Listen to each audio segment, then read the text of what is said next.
এই নাও গোপাল, আমার চাল। এবার তোমার ঘোড়া সামলাও। মহারাজ, ঘোড়া তো আমি সামলে নিয়েছি, কিন্তু আপনার এবার কি হবে? এই দেখুন, এবার আপনি সামলান ঠেলাটা। তাই তো, এই যে মহা ফ্যাসাদে ফেললে। এবার আমি কি চাল দিই? উফ, কিছুই মাথায় আসছে না। রাজাকে পেছই না মন্ত্রীকে এগোই? কি হলোটা কি মহারাজ? আপনার বুদ্ধি কি শেষ হয়ে গেল? কই চাল দিন, চাল দিন। হ্যাঁ হ্যাঁ হ্যাঁ হ্যাঁ, এই যে দিচ্ছি দিচ্ছি। এই আমি রাজাকে পেছনে সরালাম। নিজের ফাঁদে নিজেই পড়লেন তো মহারাজ। তবে এই এই এই নিন, এই হলো আমার কিস্তি। হ্যাঁ, এ কিরকম হলো? এই নিয়ে পরপর 3 বার? আর কোনো উপায় নেই মহারাজ, এ একেবারে কিস্তি মাত। ছাড়ো গোপাল, আর দাবা খেলে কাজ নেই। ঢের হয়েছে, আমার এইসব আর ভালো লাগছে না। সে কি মহারাজ, আপনার দাবায় অরুচি? শরীর ভালো আছে তো? সব সময় যে সব জিনিস ভালো লাগতে হবে তার কি মানে আছে? না না মহারাজ, আমি কয়েকদিন থেকেই লক্ষ্য করছি আপনি কেমন যেন ওই আনমনা হয়ে আছেন। আগের মতন ওই রাজকার্যে মন বসাচ্ছেন না তো? চুপ! আমি রাজকার্যেই মন বসাই কিংবা খনন কার্যেই মন বসাই, তাতে তোমার কি হে বাপু? তুমি তোমার নিজের কাজ করো না? আমার কাজই হলো আপনাকে উৎফুল্ল রাখা। ঠিক আছে, আপনার দাবা খেলতে যখন ভালোই লাগছে না, তখন ক্ষতি নেই। আমি বরং সেদিনে বাজারে কি ঘটেছে সেটা আপনাকে বলি। আহ, থামো থামো, খুব হয়েছে গোপাল, যত সব।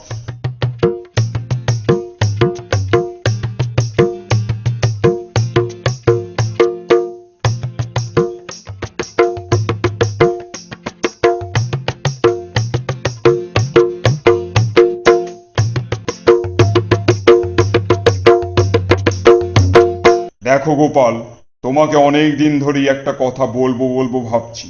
তোমার কেমন লাগবে ভেবে আর বলতে পারছি না। আপনি আমাকে বলবেন, এতে দ্বিধা কিসের মহারাজ? আপনার মনের কথা আপনি নিশ্চিন্তে আমাকে বলুন। দেখো গোপাল, তোমার ভাড়ামো এখন আমার আর সহ্য হচ্ছে না, একদম ভালো লাগছে না। আর আমার এই বয়সে এখন ধর্মকর্ম শুনতে ইচ্ছে করে।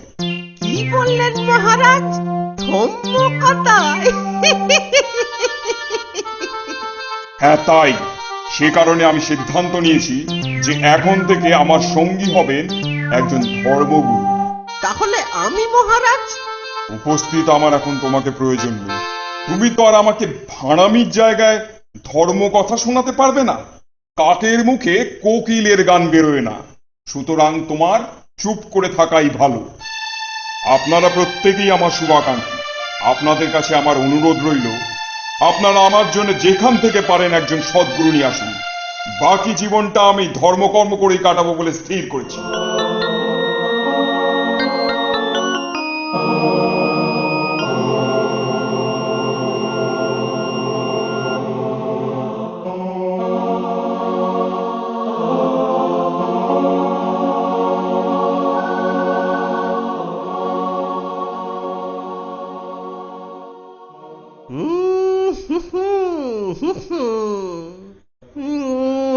হচ্ছে না, হচ্ছে না, হচ্ছে না, হচ্ছে না।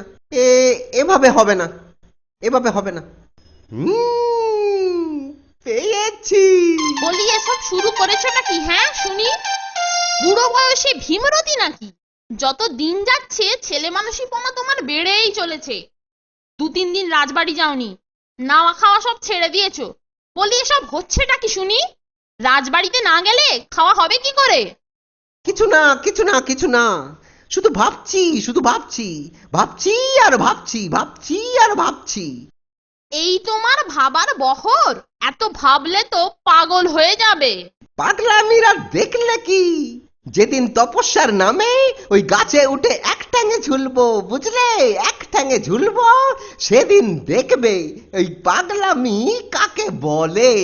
গাছে উঠে ঝুলবে? ও মা, সে কি সর্বনেশে কথা গো! আমাকে ঝুলতেই হবে গিন্নি, আমাকে ঝুলতেই হবে। ওই মহারাজের জন্য আমাকে ঝুলতেই হবে। আজ আমি না ঝুললে মহারাজ সারা জীবনের জন্য তো ঝুলবেনই, আর তার সাথে আমাকেও ঝুলিয়ে ছাড়বেন। কি যে হচ্ছে আমি কিছুই বুঝতে পারছি না। বলছি তো, কিছু বোঝবার দরকার নেই, আমি যা বলছি তাই তুমি করো তো। ঠিক আছে ঠিক আছে, আমার বাপু কোনো বুঝে কাজ নেই, তুমি তোমার যা খুশি তাই করো। আমি ওদিকে ঝুলতে যাই। হলদে সবুজ ওরাং ওটাং ইট পাটকেল জিত পটাং, মুশকিল আসান উড়ে মালি ধর্মতলায় কর্মখালি। হলদে সবুজ ওরাং ওটাং ইট পাটকেল জিত পটাং, মুশকিল আসান উড়ে মালি ধর্মতলায় কর্মখালি। হলদে সবুজ ওরাং ওটাং ইট পাটকেল জিত পটাং, মুশকিল আসান উড়ে মালি ধর্মতলায় কর্মখালি। শেষকালে মাথায় রক্ত উঠে না মরে যায়, গোপাল খুড়োর মতি গতি বুঝতে পারছি না। আমি এই চললুম মহারাজকে খবর দিতে।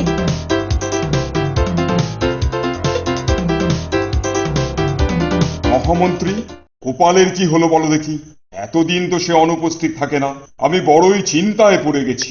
মহারাজ, আমার মনে হয় সেদিনের ঘটনাতে গোপালের খুব খারাপ লেগেছে, তাই সে অভিমানবশত অনুপস্থিত। কিন্তু আমি তো তাকে চুপ করে থাকতে বলেছিলাম, আসতে তো বারণ করিনি। মহারাজ, গোপাল এত বছর ধরে শুধুমাত্র কথার জাদুতেই আমাদের ভুলিয়ে রেখেছে, আর আজ আপনি তাকে চুপ থাকতে বললেই সে চুপ করে থাকবে কি করে?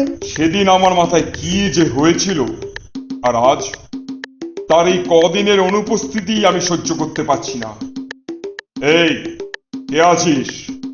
গোপালের বাড়ি শিগগিরই যা, বল যে আমি ডেকেছি। ঠিক আছে মহারাজ, আমি এক্ষুনি লোক পাঠাচ্ছি।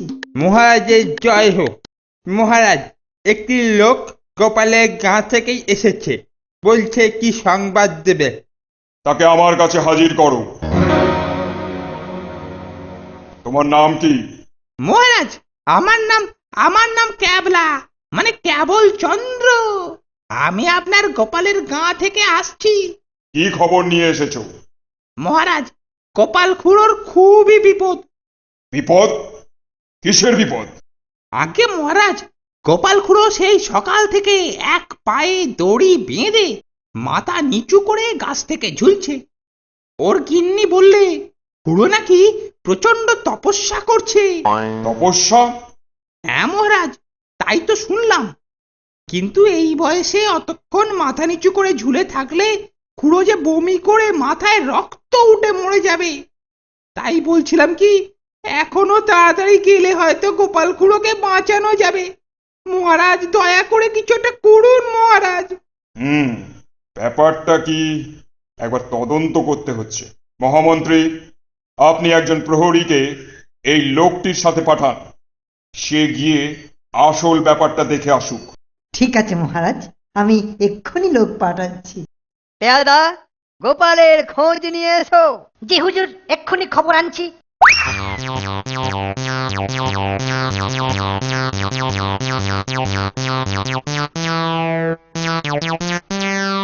কোথায় গোপাল খুড়ো? কোথায় ঝুলছে? দেখতে পাচ্ছি না তো। উফ, যা রোদ্দুর পড়েছে, এই রোদ্দুরে মানুষ বেরোয়, তার উপরে আবার খুড়ো তপস্যা করছে। পাগল নাকি? হলদে সবুজ ওরাং ওটাং ইট পাটকেল জিত পটাং, মুশকিল আসান উড়ে মালি ধর্মতলায় কর্মখালি। আরে, একটা বিড় বিড় করে শব্দ শুনতে পাচ্ছি, একটু এগিয়ে দেখি তো। আরে আরে, এই তো। কি বাবা? খুড়ো, ও খুড়ো, গোপাল ভাইয়া, ও গোপাল ভাইয়া, কি হয়েছে? মাথা নিচে করে পা ওপরে এই এমন ভাবে ঝুলছো কেন? হলদে সবুজ ওরাং ওটাং ইট পাটকেল জিত পটাং, মুশকিল আসান উড়ে মালি ধর্মতলায় কর্মখালি। তাজ্জব ব্যাপার, মাথা নিচে পা উপরে, এ কি রকম ব্যাপার? হে ভগবান, রক্ষে করো, ওরে বাবা! মহারাজ, মহারাজ, মহারাজ! কি হলো প্রহরী, হাঁপাচ্ছ কেন? আগে মহারাজ, যা দেখে এলুম। কি দেখলে? কি দেখলে বলো। মহারাজ, ভাঁড় মশাইয়ের বোধ হয় হাওয়া লেগেছে। সে আবার কি? হ্যাঁ মহারাজ, ভাঁড় মশাইয়ের পা উপর দিকে, মুন্ডুটা নিচের দিকে।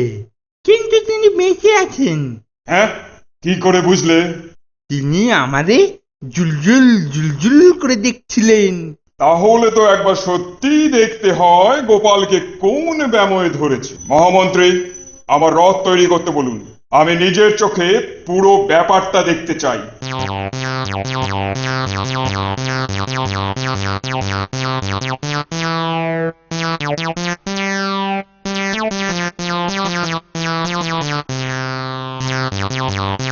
হ্যাঁ, এই যে দস্তুর মতো ঝুলছে। হলদে সবুজ ওরাং ওটাং, হলদে সবুজ ওরাং ওটাং, ইট পাটকেল চিট পটাং, মুশকিল আসান উড়েই মালি, ধর্মতলায় কর্মখালি। গোপাল, গোপাল, তোমার এ কি হচ্ছে? তুমি এভাবে ঝুলছো কেন? তপস্যা হচ্ছে মহারাজ। কি সর্বনাশ! এইভাবে আর বেশিক্ষণ ঝুলে থাকলে মারা পড়বে যে। সে আমার পরম সৌভাগ্য হবে মহারাজ। তপস্যা করতে করতে মারা যাওয়া তো স্বয়ং বৈকুণ্ঠ প্রাপ্তি মহারাজ। পাগলামি ছাড়ো, আমি হুকুম করছি, এখনই নিচে নেমে এসো। ওহ, আপনার হুকুম শিরোধার্য মহারাজ। এই আমি নিচে নামছি। গোপাল, কর্মকথা নিয়ে মানুষের সঙ্গে হাসি ঠাট্টা চলে না, বুঝলে? মহারাজ, কিসে জানলেন যে আমি আপনার সঙ্গে বিদ্রুপ করছি? খুব হয়েছে গোপাল, চিরকাল ভাঁড়ামি করে এসেছো, আজ হঠাৎ তপস্যা শুরু করলে। এ তো ভণ্ডামি ছাড়া আর কিছু নয়। মহারাজ, আপনি যা বলছেন যথেষ্ট ভেবে বলছেন কি? হ্যাঁ, যথেষ্ট ভেবেই বলছি, কিন্তু কেন? মহারাজ, তাহলে তো বলতেই হয় যে দুনিয়াতে আপনার চেয়ে বড় ভণ্ড আর কেউ নেই। তুমি কি বলতে চাও? মহারাজ, তাহলে আপনার ধর্ম কথা শোনাও বন্ধ তো? ও গোপাল, তুমি আমার ভুল ভাঙানি। আমি তোমার কাছে কৃতজ্ঞ। জীবনে যেমন ধর্মের প্রয়োজন আছে, তেমনি হাসি আনন্দেরও প্রয়োজন আছে, কি বলো? হ্যাঁ, আর এই আনন্দ তোমার মতন কেউ আর আমাকে দিতে পারবে না। চলো, তুমি আমার কাছে তপস্যার থেকেও বড়, বুঝলে গোপাল? চলো চলো চলো গোপাল, রাজসভায় চলো।